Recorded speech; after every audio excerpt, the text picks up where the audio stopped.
11월 29일 화요일입니다. 오늘 아침 신문은 어떤 소식을 다뤘는지 짚어보겠습니다. 이현웅 아나운서가 주요 내용 정리해왔습니다. 어서 오세요. 안녕하십니까? 네, 첫 번째 기사입니다. 어제 이 시간입니다. 기분 좋은 소식을 좀 전했으면 좋겠다 이런 말을 했었는데 참 아쉽게 됐습니다. 우리나라 대표팀 가나전에서 2대3으로 패배를 했는데요. 많은 신문들이 이 내용을 다뤘죠. 네, 그렇습니다. 정말 아쉬운 소식을 전하게 돼서 안타까운데요. 네. 이렇게 중앙일보 일면에는 조규성 선수가 골을 넣고 환호하는 모습이 실려 있었습니다. 조규성 선수는 가나전에서 머리로 2골을 넣었죠. 한국 선수 중에서 월드컵 무대에서 한 경기 멀티골을 넣은 첫 번째 선수로 기록되게 됐습니다. 이렇게 동점이 될 때까지의 분위기는 이러다가 해트트릭까지 하는 거 아니냐라는 기대가 나올 정도였는데요. 아쉽게 그 기대는 오래가지 못하고 추가 실점하면서 2대3으로 패배하고 말았습니다. 이로써 한국의 월드컵 2차전 무승 징크스는 계속 이어지게 됐고요. 8년 전에 알제리전 악몽이 떠오른다는 반응들도 나왔습니다. 네. 이제 우리는 남은 포르투갈전을 승리하고 또 다른 경기 결과를 지켜봐야 하는 상황이 됐는데요.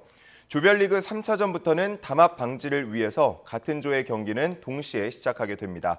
다음 달 3일 0시에 시작이 되겠고요. 16강 운명이 갈리게 될 텐데 마치 이 상황이 2002년 포르투갈전과 비슷하다라고 생각하면서 어게인 2002를 바라고 있는 팬들도 많은 상황입니다.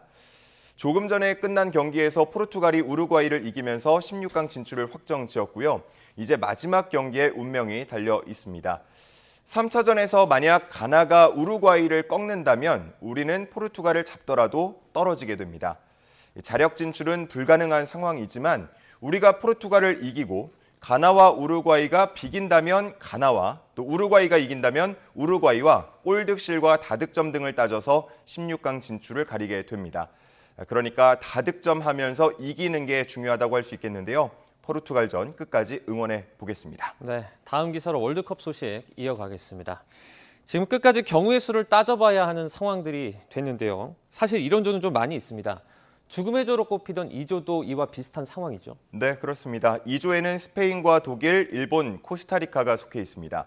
스페인과 독일이 한 조에 있다는 점에서 죽음의 조로 꼽혔었는데 네. 지금의 순위표를 보면 좀 낯섭니다. 독일이 1무 1패로 가장 아래에 처져 있기 때문인데요.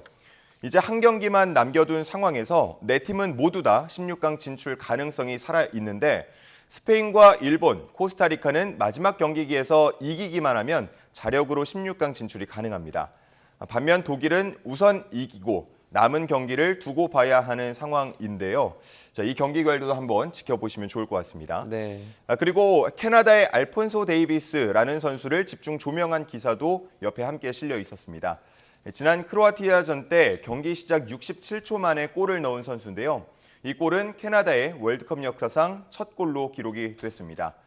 이 선수가 더 주목받는 이유, 가나 난민 캠프 출신이고 이후에 캐나다에 정착했기 때문인데요.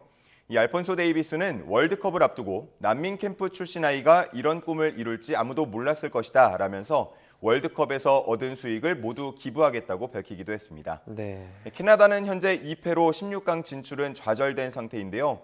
알폰소 데이비스 선수는 그와 관계없이 마지막 경기에서 꼭 승점 3점을 가져오겠다며 승리 의지를 다지고 있었습니다. 네.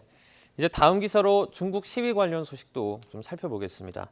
지금 기사에 지도도 나와 있는데요. 중국 곳곳에서 다양한 시위들이 지금 이어지고 있는 상황입니다. 이를 중국에서는 백지 시위 또는 백지 혁명이라고 부르고 있다고요. 네, 그렇습니다. 동아일보 기사인데요.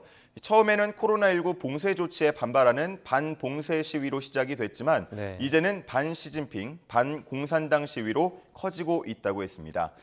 베이징이나 상하이, 광저우 등 중국 여러 도시에서 시위가 동시다발적으로 벌어지고 있고요. 참가자들은 자유를 외치고 있었습니다. 이 시위 참가자들은 아무것도 쓰이지 않은 백지를 들고 거리로 나섰는데요. 중국 공안에 체포될 빌미를 주지 않기 위해서 구체적인 구호나 문구를 적지 않은 거라고 합니다. 참가자들은 우리가 말하지 않은 것조차 검열할 수는 없을 것이라면서 중국 당국의 검열과 통제에 대한 저항 의지를 보이기도 했습니다. 그리고 월드컵을 보고 있는 시위 참가자가 있었는데 월드컵 관객 중 누구 하나도 마스크를 쓰지 않고 있다면서 우리가 같은 행성에 사는 게 맞냐라고 묻기도 했고요. 네. 중국의 제로 코로나 정책을 비판하기도 했습니다. 이런 모습을 지켜본 전문가들은 중국이天安문 사태 이후 최대 정치적 위기를 맞게 될 수 있다고 전망하고 있었고요. 현지에서는 중국이 강경 진압에 나설 가능성에 대해서 우려하는 목소리도 나오고 있었습니다. 네, 다음 기사입니다. 국내 정치 소식인데요. 지금 윤석열 대통령이 출근길 약식 폐견을 중단한 지 일주일이 됐습니다. 관련 기사가 실렸어요? 네, 그렇습니다. 대통령의 소통과 관련한 기사가 한겨레 신문 또 동아일보에 실려 있었는데요. 네. 지금 보고 있는 기사는 한겨레 신문의 기사입니다. 현재 용산청사에 스튜디오 설치 공사를 하고 있다라는 내용이었는데요. 청와대 사랑채에 구축됐던 온라인 방송 스튜디오를 이전하는 겁니다. 대통령실 1층에 들어설 걸로 예상이 되고 있는 상황이고요. 그러면서 이 스튜디오를 활용해서 도어 스태핑을 보완하는 것 아니냐라는 전망이 나오고 있는데 대통령실 측은 스튜디오 설치가 약식 회견을 대체하는 것은 아니라고 답을 했고요.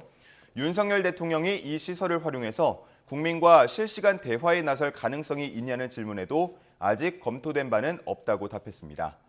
한편 동아일보에는 대통령실이 1층 기자실을 청사 밖으로 이전하는 걸 검토했었다는 내용의 기사가 있었는데요. 용산구 국방 컨벤션 센터로 옮길 수 있다는 보도가 전해진 가운데 대통령실 측은 구체적으로 검토하거나 결정된 바는 없다고 답했습니다. 네. 현재 기자실이 출입 기자 수에 비해서 좁고 편의 시설이 부족하기 때문에 초기에 아이디어 차원에서 나온 이야기라면서 정식 검토된 적은 없다는 내용도 덧붙였습니다.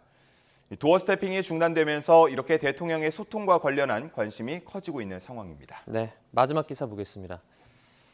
네, 이번 코로나 기간에 혼인이 20% 줄어들고 출생아도 급감하고 있다는 제목의 기사입니다. 안 그래도 저출산이 심각한데 심화하는 모양새네요. 네, 그렇습니다. 조선일보에 실린 기사인데요. 먼저 혼인 건수를 보면 올해 1분기부터 3분기까지 13만 8천여 건으로 집계가 됐습니다. 네. 이는 코로나 전인 2019년 같은 기간 17만 3천여 건에 비해서 20% 정도 줄어든 수치였습니다. 이렇게 신혼부부가 감소하다 보니까 자연스럽게 출생아 수도 줄고 있었는데요. 올해 합계 출산율이 1분기에는 0.86명, 2분기 0.75명, 3분기 0.79명으로 나타났습니다. 그리고 코로나 시기에 자녀 돌봄 등의 영향으로 여성이 실업하는 경우도 많았는데요. 여기에 더해서 우울증 환자도 남성에 비해 더 크게 늘어났다고 합니다. 이런 것들이 종합적으로 영향을 미치면서 저출산을 더 심화할 수 있는 요인이 된다는 분석도 있었습니다. 이 기사에서 더 문제로 지적하는 건 코로나 시기에 겪은 출산 감소 충격이 쉽게 회복되지 않을 수 있다는 점이었는데요.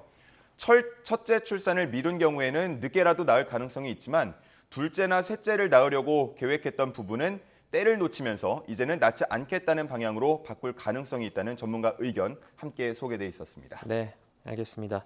오늘 여기까지 듣겠습니다. 이현웅 아나운서였습니다. 고맙습니다. 감사합니다.